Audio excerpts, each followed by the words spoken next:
So we're back here at the shop doing another video for you guys.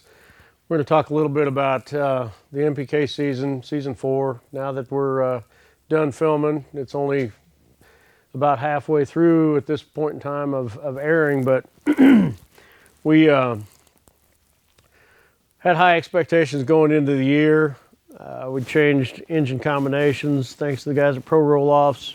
Greg up there has been a huge help to me over the last 3 years with power for the car and the truck both. But we did that. Knew that we'd have more than enough power. The maintenance on the Hemi stuff has been good, so that was one thing we were really looking forward to. But going into the year, I got to stop and even think back how we started out. The whole year's been such a storm because it started off, it was going to be 13 races. Then they took it down to 12. Then we dropped Seattle. They backed everything up from March clear back to June. And because of the COVID thing, we ended up starting the 1st of June in Columbus, Ohio. Ran up there, and it was just kind of a qualifier to get in. It was a non-points earning race. And our season started out there. I think I had Chuck first round, and the car shut off half track, 2/3 track, whatever it was. And Chuck got around me, which made us have to race our way in at the next race at Palm Beach, which was the first points earner. Things were rough down there. We had a transmission leaking. I think we had to change a turbo. Not really sure what happened there. Haven't had any issues at all with the hard stuff, but we ended up having to change the turbo there. Transmission all at the same evening. Went 3 rounds. Went out to Ryan, 3rd round. Felt like we had a pretty good shot. He beat us by half a car, 3/4 of a car, something like that. But still felt like we were making good progress. As the year progressed, it just little stuff. Valdosta got outrun by Eric Cavill Hall. The Pro Charger guys this year were really tough. Everybody's really stepped up their game. They had 2 years to regroup because of COVID, so everybody either has new cars, new combinations. The Pro Charger combination is really strong. They're a little lighter than what the twin turbo stuff has to run.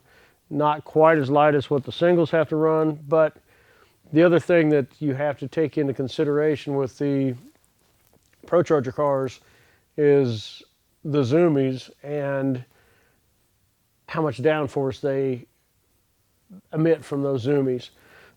So that is a performance advantage just from how they work, and we'll get into that on a later video, and I'll explain some more of that to you. But so the year as a whole, gosh, it was long, it was rough. We ran 4 races in a row at one point in time. New Hampshire, Pennsylvania, Darlington, and Cordova, all back to back to back, and got through that. Thought we were doing good.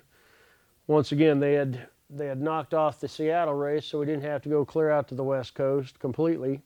But then, not long after that, they told us we were going to run Tulsa, which is fine because that's close to me. And then they added on Louisiana and Florida at the end of the year. So it ended up making for a 15-race season.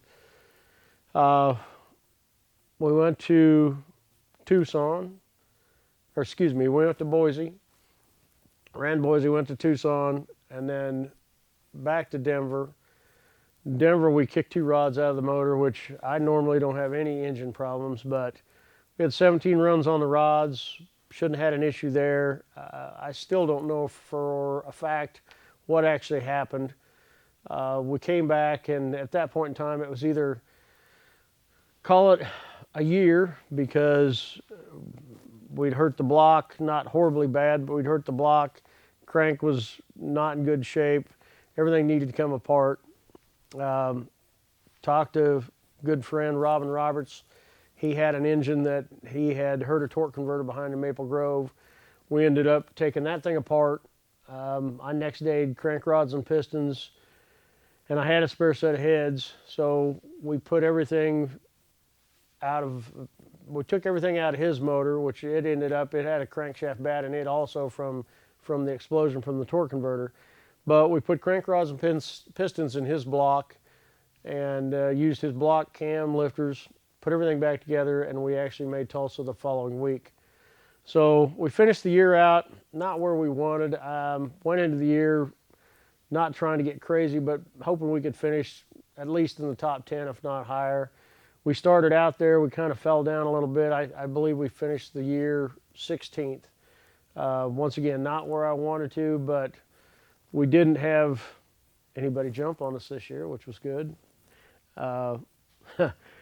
Some of the other guys did. They thought that was all great fun and games when I got jumped on 3 races in a row in season 3, first round, and I became so annoyed that Bobby and I locked up. But when it started happening to some of the other guys this year, they didn't think it was quite so humorous.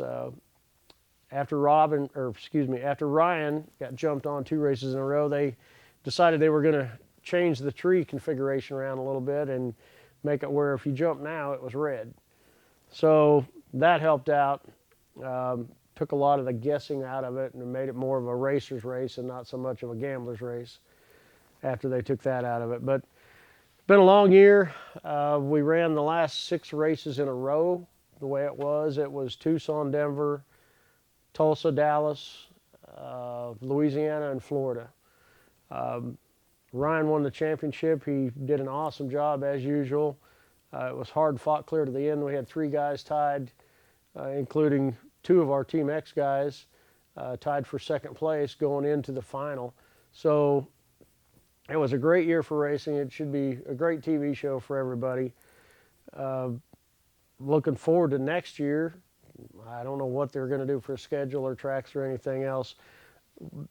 The spectators this year, as usual, are just off the hook. I love all you guys.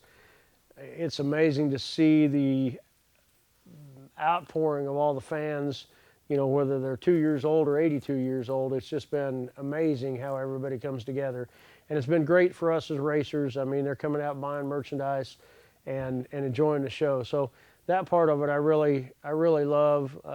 The camaraderie between the racers is good. So it's been a good year, but I'm glad to have a week or 2 rest here before things get going again. I really need to get the car back together. But just to put it in perspective a little bit, we started racing the 1st of June. We raced 5 months, 15 races, so that's 3 races a month. And I put on about 37,000 miles chasing this thing. So that's, if you do the math, that's about 250 miles a day average. So pretty crazy. Once again, had a great year. Didn't finish where we wanted, but we're going to get things cleaned up and back together and hopefully see everybody in the spring.